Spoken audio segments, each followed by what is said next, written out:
Angry customers, customer complaints. They are brutal to deal with.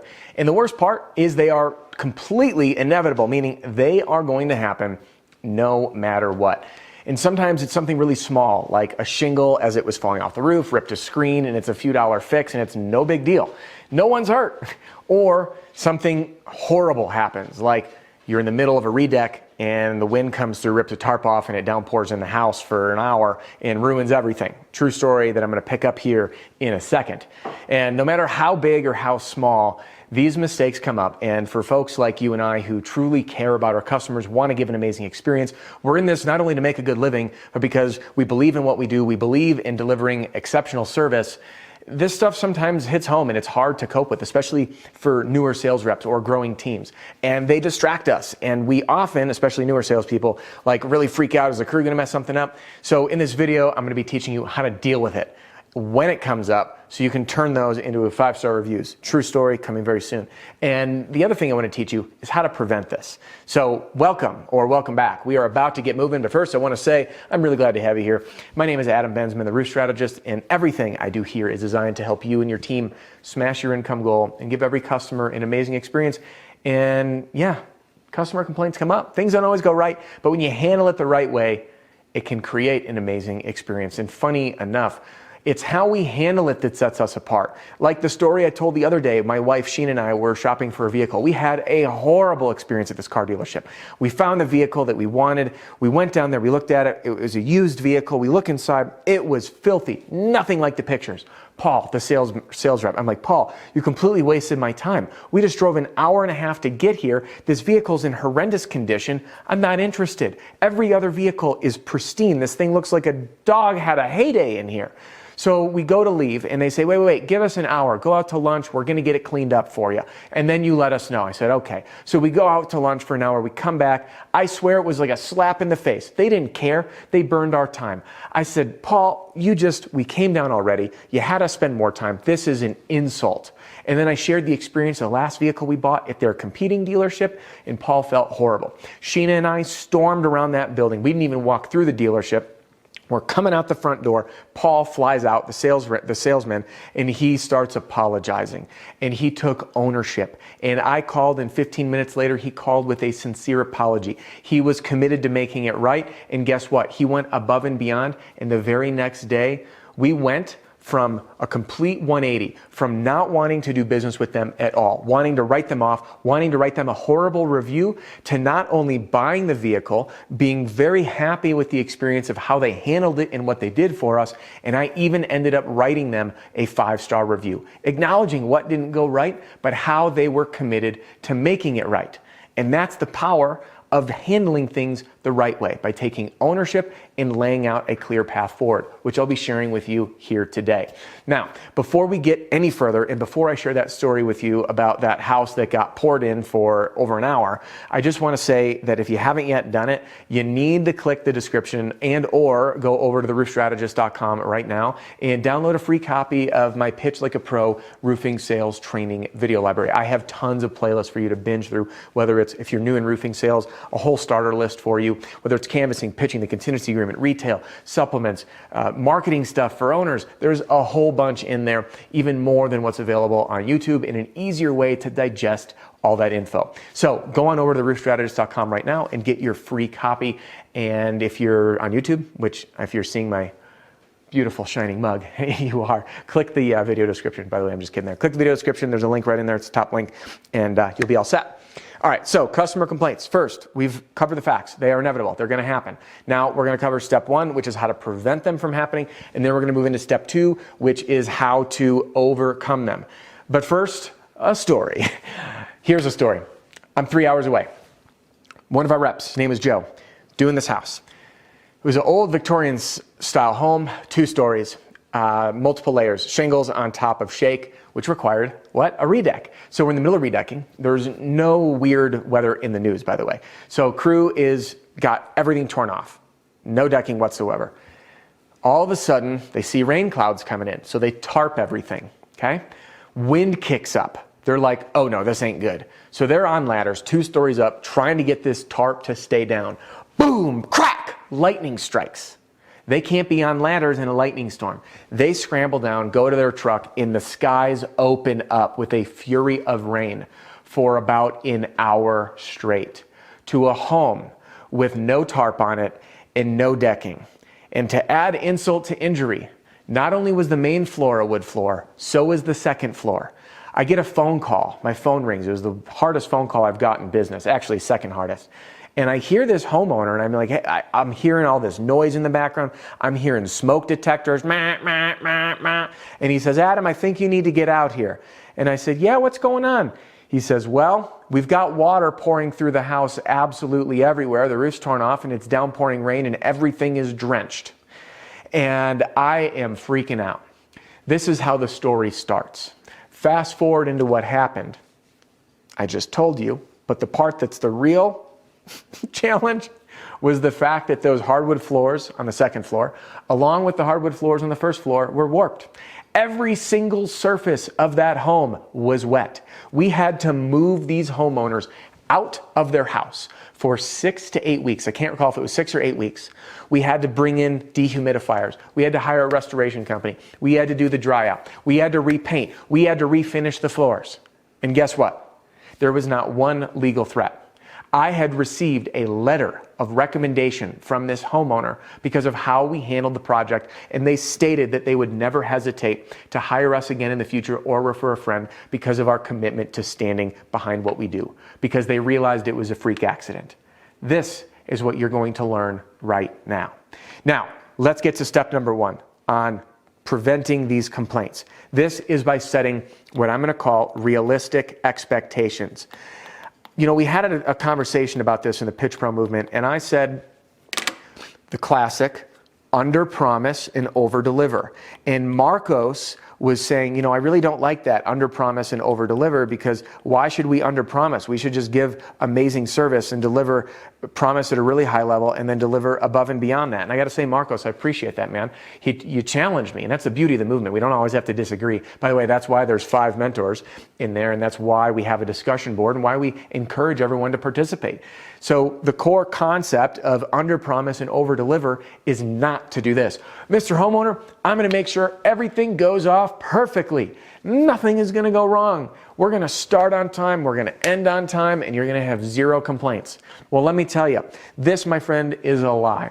And even though you mean it with your greatest intent, you can't control everything. You can't control the material delivery. You can't control, if the supplier even shows up at the right house. Yep, had that one happen.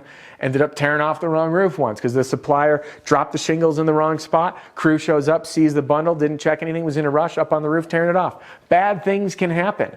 And there's things beyond your control. So instead, what we want to do is under promise, or promise really high, but the main thing is to deliver at an even higher level. And here is what I recommend for you, and especially for every single new sales rep.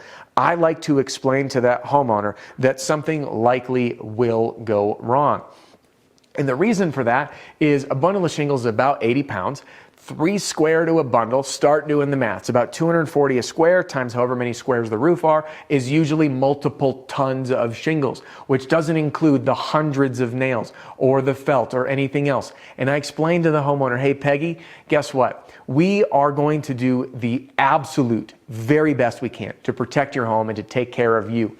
That being said, there are literally tons of debris going up on the roof and coming off the roof. And there is a chance, despite as careful as we can be in doing thousands of roofs, we might have something that doesn't go right. And I don't want you to panic. And the reason I say that is I am committed, and our company is committed to making it right. So if you see anything, you've got my card, I want you to call me right away.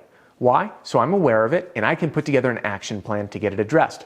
Now, this doesn't happen on every job. Many jobs go off without a hitch, but if it does, I just want you to know we have your back. Now, let's pause. This was step 1, setting these realistic expectations. This way, you've underpromised. If the job goes great, they are going to be blown away because you did better than they expected.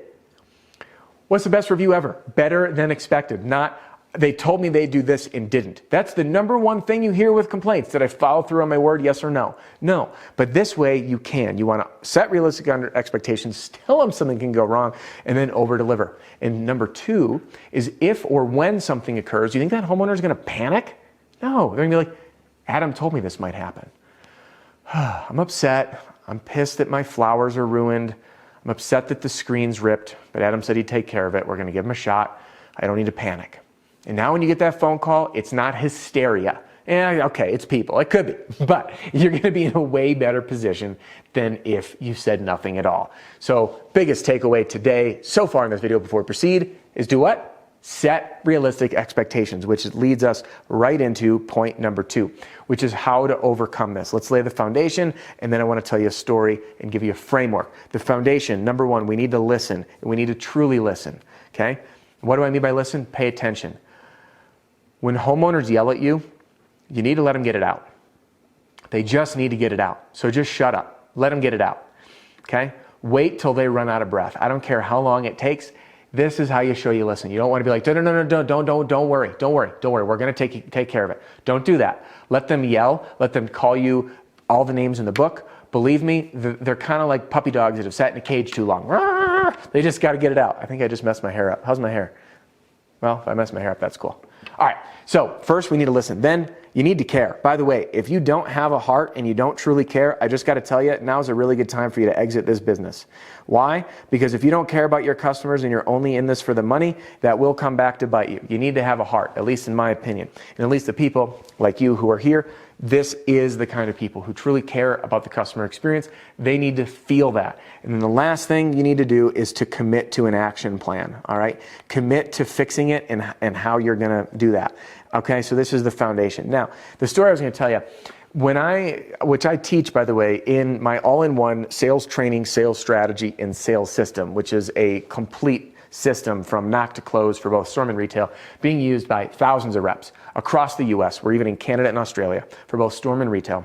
And this system teaches the ARO, objection handling formula, which, by the way, the last 2 private trainings I ran, the number 1 raving feedback was the objection handling. And the objection handling formula that I teach in there was founded, and I created it by bad customer experiences. It's the ARO, acknowledge, reassure, overcome. And I learned if it can work to diffuse these crazy situations, it'll work really well for a simple objection. And that again is acknowledge, reassure, overcome, ARO. And I want to show you how to apply this on a customer service level. A stands for acknowledge. So let's give an example, okay? I want to use the example, the true to life example of this customer, we're going to call her Peggy, whose tarp ripped off, rained in the house, destroyed the home, caused, I think it was almost $80,000, about $75,000 worth of damage. They had to be relocated, and it was a nightmare. And first thing I did was acknowledge, Peggy, oh my gosh, I do not blame you for being mad. This is a horrible situation. Your roof is not there. There's water everywhere. And if I were you, I would be irate. Then, by the way, we're going to reassure. I'll break this down in a second. Reassure. Peggy, no matter what it takes, we are going to make this right for you. You will be comfortable as possible, and I hope that you're in as good or better condition when we're done. And then I overcame. Okay, so overcome. Peggy, here's what we're going to do. This is where I made the commitment, and then I did the most important thing, which is I followed up on it, and I set those expectations for next steps. By following this ARO formula, what you want to do first, again, I told you I'd break it down. First, we want to acknowledge. Simply repeat back. All right, so what I'm hearing is you're really upset because we started late. What I'm hearing is you have a flat tire, and the dealership's telling you need 4 tires because it's a BMW and they don't want 1 and it's all-wheel drive. So just acknowledge. Reassure your commitment to making things right. And then we can overcome by making that commitment. Now, one other thing that I want to share with you is often ask. So when we overcome, there's a really powerful, we can ask homeowners, how can I make this right? Oftentimes, their first response to you is going to be a lot less than you think. And it might even be more advantageous to you, but it doesn't matter. It's what they want, and give them the opportunity to lay that path out. So how can I make this right? They're just going to say, I don't care about the money. All I want is this done, the comfort. I don't care about anything. I just want 4 new tires. I don't care about anything. I just want $60 to go buy a new rose bush, whatever it is. So first, ask them how you can make it right. If you can fulfill upon that promise, say, this is what I'm going to do next. I can't make this decision, but what I'm going to do right now is call up the owner, my manager, whoever it is, and ask if we can get this done and find a solution for you. What you can expect from me, again, this is the follow-up, is X, Y, and Z. Once we call them, he or she's going to come out, or I'm going to call you right back. When we follow this framework and we use this negotiation to ask, how can I make this right? First, they speak before you and will give you the answer of, if you can do this, would this solve the problem? We're using sales in a way. So I want to give you an example, a different example. Customer calls up, another true story. The rare bush that was in the front of the house was ruined. There was a tarp that ended up getting debris, and then it squished it, and this woman was really upset. By the way, I don't blame her. I love my landscaping, and if I had a really rare bush and I was big into that stuff, I'd be pissed. So when she called, I said, yeah, we're going to call her Peggy too. No, we'll call her Carla. Carla's a good one for today. By the way, maybe this will be a new thing. We're going to have Carlas now. So Carla, I'm really sorry that we squished your bush. And all right, we gotta cut that part out. Now we're gonna leave it in. We're really sorry that we squished your very rare shrub. Is that better? I'm very sorry that we squished your very rare shrub. And I want you to know, I'm reassuring now, that we will do whatever it takes to make this right for you. This is your property and this shouldn't have happened. Overcome. How can I make this right for you? And then Carla, whose bush we just squashed, is going to call me up and say, all I need is, I need to go to this one store where they sell these rare plants and they're $120 or $60, whatever it is, and I just want to get a new one and plant it. And I'm like, great, $120 for a plant, whatever, we can be done. Things happen, cost of doing business. So I can say, hey Carla, if I can approve a credit or either on your account or get you a gift card, would that put you at ease and get this problem solved for you? And then Carla's going to say, yes, it does. And then I'm going to make that commitment. Carla, great, here's what I'm going to do next. And I tell her what's going to happen, and then I follow through upon that commitment. And following this framework, your customers are going to feel heard, cared for, and know that you have their best interests at heart. And now, my friend, you are armed with a very simple strategy. 2 steps. Number 1 is setting those expectations so when things come up, people don't panic. And then number 2 is a very simple framework to follow and the key question to ask, should it come up? So now I want to ask you a question. What other topics do you want me to cover in an upcoming video? Drop a comment right now and ask me. I pay attention to these things and I'd love to hear from you. So thank you for joining me on today's video. If you liked this video, do give it a thumbs up. That helps me out a ton, and it's a great way of helping this whole thing grow so you and I can serve even more people together and grow this community. Thank you again for being here. If you haven't yet done it, click right here to get a free copy of my Pitch Like a Pro Roofing Sales Training video library, and you can continue your journey with me by watching this video. I'll see you on the next one.